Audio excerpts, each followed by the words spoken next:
नमस्कार दोस्तों, ओम नमो भगवते वासुदेवाय नमः। चैत्र मास के शुक्ल पक्ष की एकादशी को कामदा एकादशी मनाई जाती है। इस दिन भगवान श्री विष्णु की पूजा अर्चना की जाती है। इस एकादशी को भगवान विष्णु का उत्तम व्रत कहा गया है।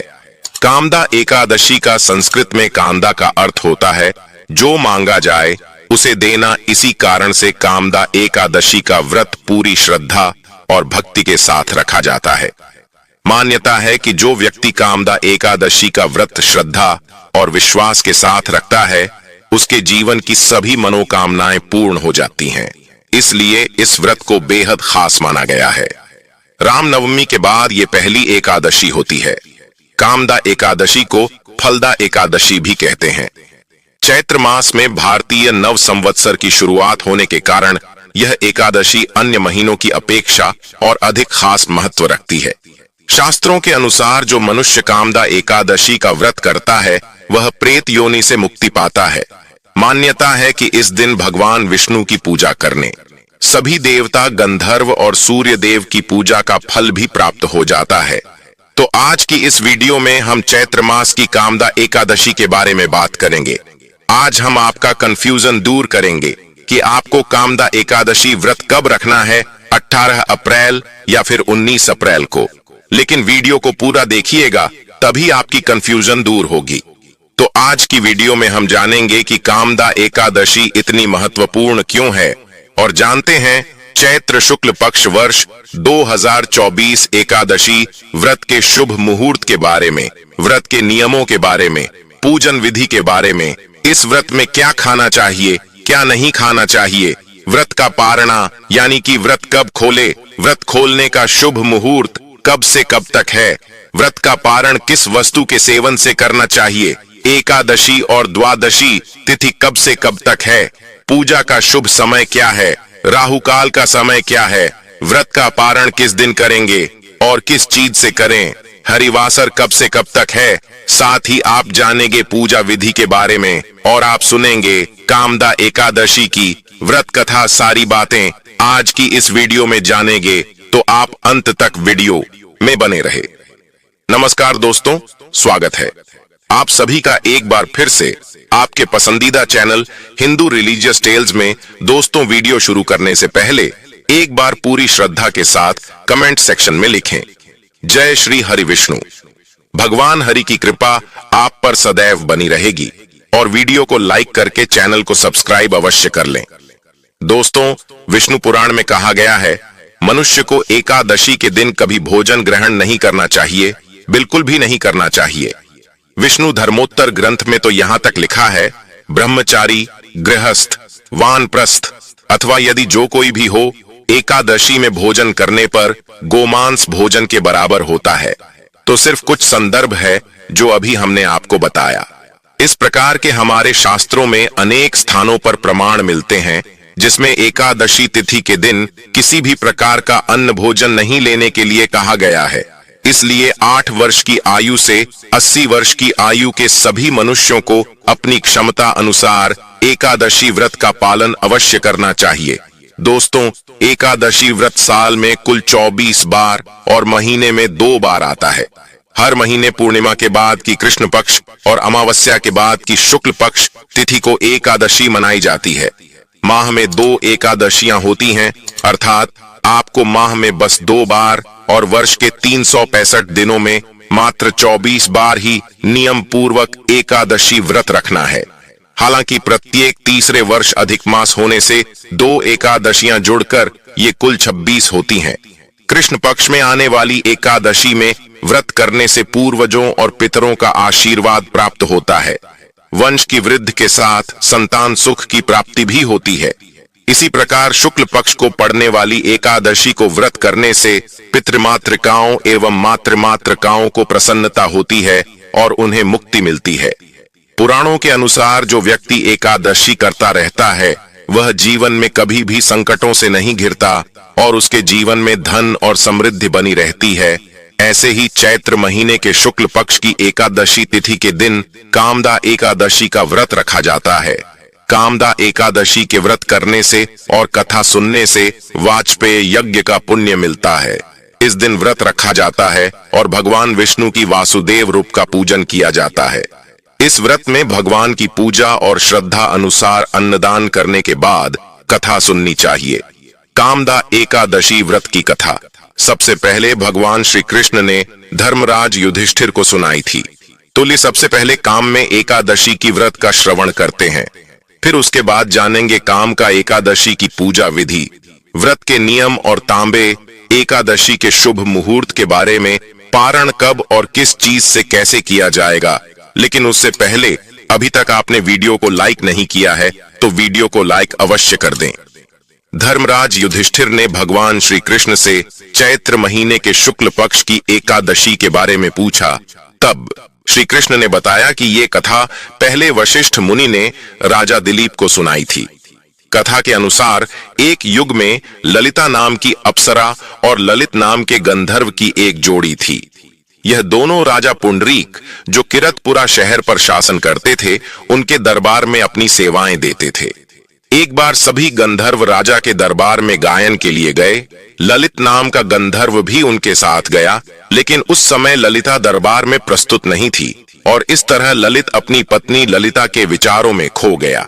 अपनी पत्नी को याद करने के कारण उसके तालमेल पर इसका बुरा असर पड़ा और वह अच्छा प्रदर्शन नहीं कर पाया। यह सब एक नाग ने देख लिया, जिसने तब राजा को इस बारे में सूचित कर दिया। यह सुनकर राजा आग बबूला हो गया और उसने ललित को एक बदसूरत दानव में बदलने के लिए श्राप दे दिया, ताकि ललिता उसे और उसके प्यार को त्याग दें। श्राप के प्रभाव से ललित तुरंत ही एक भयानक दिखने वाले दानव में बदल गया। जब ललिता को यह सब पता चला, वह बहुत उदास और दुखी हो गई। दोनों एक समाधान प्राप्त करने के लिए जगह जगह भटकने लगे। भटकते भटकते हुए दोनों एक दिन विंध्याचल पर्वत पर पहुंचे, जहां उन्होंने ऋषि श्रृंगी का आश्रम देखा। ललिता ने आर्षि से मदद और मार्गदर्शन मांगा था कि ललित को उसके अभिशाप से मुक्ति मिल सके। इसके लिए ऋषि श्रृंगी ने उन्हें चैत्र मास के शुक्ल पक्ष की कामदा एकादशी का व्रत रखने की सलाह दी, जो कि सभी कामनाओं को पूर्ण करने वाली और सभी प्रकार के श्रापों का, पापों का नाश करने वाली एकादशी है। ललिता ने विधि विधान से श्रद्धा और विश्वास के साथ इस व्रत का पालन किया। विधि विधान से भगवान विष्णु का पूजन कर इस व्रत का आशीर्वाद अपने पति को प्रदान करने और उसे श्राप से मुक्त होने की प्रार्थना की। उसने एकादशी की रात जागरण करके द्वादशी को विधि विधान से ब्राह्मणों को भोजन कराने के बाद अपने व्रत का पारणा किया। कामदा एकादशी व्रत के प्रभाव से ललित को उसके श्राप से मुक्ति मिल गई और उसे अपना असली रूप पुनः प्राप्त हो गया। इसके बाद से भक्त अपनी सभी इच्छाओं को पूर्ण करने के लिए कामदा एकादशी का व्रत रखने लगे। इस दिन किए गए उपवास से सभी पाप नष्ट हो जाते हैं। जो भक्त श्रद्धा के साथ कामदा एकादशी का व्रत रखता है, उसकी मनोकामना अवश्य पूर्ण होती है। इस दिन व्रत रखकर अपने मन को संयमित रखकर भगवान विष्णु की आराधना करनी चाहिए। भगवान श्री हरि को फल, फूल, तिल, पंचामृत अर्पित करना चाहिए और एकादशी व्रत की कथा अवश्य सुननी चाहिए। रात में भगवान विष्णु की आराधना करें। द्वादशी के दिन ब्राह्मण देवता या किसी गरीब को भोजन कराना चाहिए, क्योंकि यह एकादशी मनोवांछित फल प्रदान करने के साथ ही पितरों को भी नरक से मुक्ति दिलाने वाली एकादशी है। इसलिए द्वादशी तिथि को पितरों के नाम से जल और तिल का तर्पण करके उनके नाम से कुछ न कुछ दान देना चाहिए। एकादशी के उपवास में चावल या अन्य तरह के अनाज का उपयोग न करने की सलाह दी जाती है। साथ ही इस व्रत को जो लोग रखने में असमर्थ होते हैं, वह अगर सच्चे मन से भगवान विष्णु का पूजन करते हुए एकादशी के दिन रात्रि जागरण करें, भजन कीर्तन करें और द्वादशी तिथि को भगवान विष्णु को शुद्ध सात्विक भोजन का, जिसमें तुलसी पत्र अनिवार्य रूप से हो, या फलों का भोग लगाएं। तब भगवान विष्णु इस प्रकार की गई पूजा को सहर्ष स्वीकार कर अपने भक्तों के सभी दुख दूर कर उनकी मनोकामना पूर्ण करते हैं। आइए अब जानते हैं एकादशी व्रत की पूजा विधि। एकादशी व्रत के दिन एक चौकी पर श्री यंत्र के साथ भगवान श्री विष्णु, भगवान श्री कृष्ण और भगवान कृष्ण के बाल गोपाल स्वरूप की मूर्ति स्थापित करें। इसके बाद भगवान के सामने घी का दीपक जलाएं और पूरी श्रद्धा और विश्वास के साथ एकादशी व्रत का संकल्प लेना चाहिए। श्री हरि को पंचामृत या जल से स्नान कराएं, भगवान को गोपी चंदन और हल्दी का तिलक लगाएं, फिर ओम नमो भगवते वासुदेवाय मंत्र का 108 बार जाप करें। श्री कृष्ण महामंत्र का भी 108 बार जाप करना चाहिए। भगवान को पंचामृत और तुलसी दल अर्पित करनी चाहिए। शाम के समय एक बार फिर से भगवान विष्णु का पूजन करें। भगवान को पीली मिठाई या फल आदि का भोग लगाएं, आरती करें और रात्रि जागरण करें। अगले दिन द्वादशी तिथि को व्रत का पारणा करना चाहिए। कामना का अर्थ होता है सभी इच्छाओं की पूर्ति करने वाली, इसलिए जो भी भक्त मनोकामना पूर्ति चाहते हो वह आज के दिन भगवान विष्णु का पूजन करके व्रत करें। इस बार चैत्र महीने के शुक्ल पक्ष की एकादशी तिथि प्रारंभ होगी 18 अप्रैल गुरुवार को शाम 5:33 से और समाप्त होगी 19 अप्रैल शुक्रवार की रात 8:05 पर। गुरुवार के दिन दशमी तिथि के नियमों का पालन किया जाएगा और 19 अप्रैल शुक्रवार को केवल एक ही दिन कामदा एकादशी का व्रत रखा जाएगा। इस दिन सभी कृष्ण और वैष्णव संप्रदाय से जुड़े लोग भी उपवास रखेंगे। अब जानते हैं एकादशी के दिन रहने वाले शुभ मुहूर्त के बारे में। इस दिन सूर्योदय होगा सुबह 6:06 पर, सूर्या सुभाष 6:45 पर, ब्रह्म मुहूर्त का समय सुबह 4:30 से 5:18 तक रहेगा। अमृत काल 8:04 से 10:02 तक का अमृत काल में भगवान विष्णु सहित महालक्ष्मी जी की पूजा अवश्य करनी चाहिए।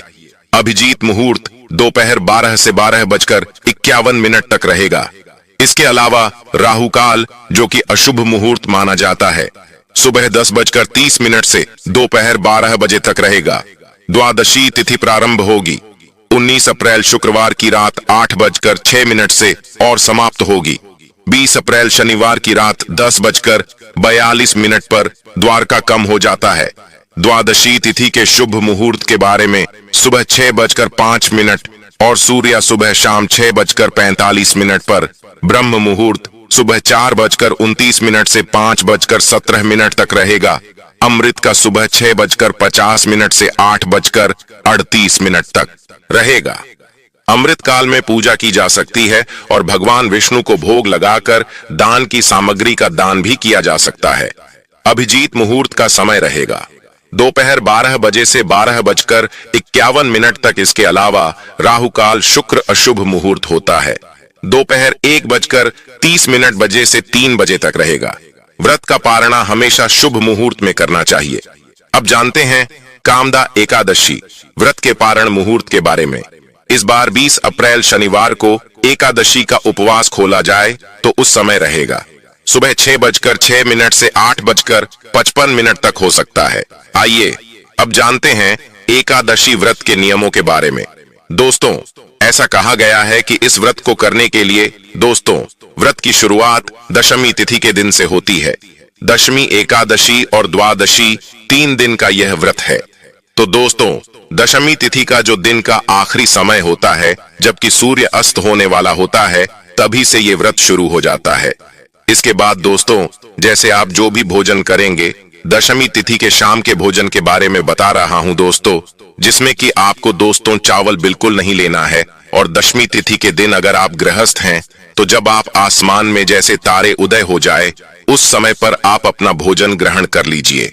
अगर आप सन्यासी हैं या विधवा है तो आप और जल्दी इस भोजन को ग्रहण करें, करीब 5 बजे के आसपास।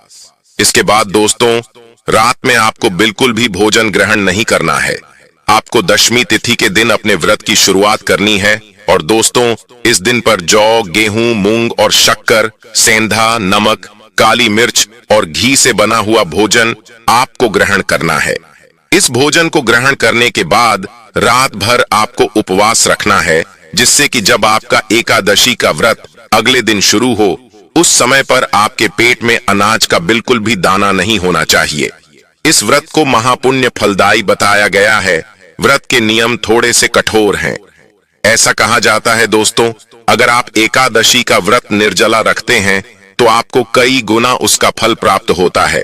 अगर आप दोस्तों निर्जला उपवास नहीं रख सकते तो फलाहार करके उपवास रखते हैं। यानी फल, जिसमें कि दोस्तों बताया गया है आम, केला, अंगूर, बादाम, पिस्ता, इन्हें अमृतदायी फल बताया गया है। इन फलों को खाकर आप इस उपवास को रख सकते हैं। एक समय दोस्तों, शाम के समय आप नमकीन फलाहार भी कर सकते हैं। अगर आपका शरीर साथ नहीं देता, जिसमें कि आप सिंघाड़े के आटे की पूरी आलू के साथ बना सकते हैं। जो भी सिंपल फलाहार है वह करिएगा। समा का चावल और मूंगफली मत खाइएगा, ये मैं खाने के लिए मना कर रहा हूँ। आलू वगैरह खाकर उपवास को करिए।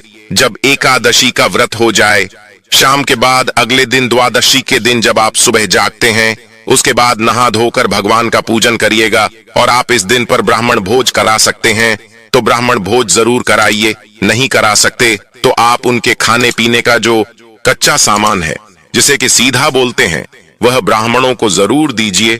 और मान्यताओं के अनुसार हरिवासर के समय व्रत नहीं खोला जाता है। हमेशा हरिवासर का समय बीतने के बाद और सूर्योदय के बाद ही व्रत खोलना चाहिए। दोस्तों, अगर आपके पास उस समय पर कोई भी भोजन नहीं है तो आप केवल पानी या जल पीकर इस व्रत का पारण भी कर सकते हैं। उम्मीद करते हैं आपको यह जानकारी पसंद आई होगी। पसंद आई हो तो वीडियो को लाइक अवश्य कर दें। और दोस्तों, एकादशी व्रत कब से शुरू करना चाहिए, एकादशी व्रत का उद्यापन कब और कैसे करें, इन सब की जानकारी भी आपको हमारे चैनल पर मिल जाएगी। आप हमारे चैनल पर जाकर यह वीडियो देख सकते हैं और सभी प्रकार की तीज त्योहार से संबंधित जानकारी के लिए, कथाओं के लिए हमारे चैनल को सब्सक्राइब अवश्य कर लें। बेल आइकन का बटन दबाना बिल्कुल भी ना भूलें। मिलते हैं अपने अगले वीडियो में। जय श्री कृष्णा, राधे राधे, जय श्री राम।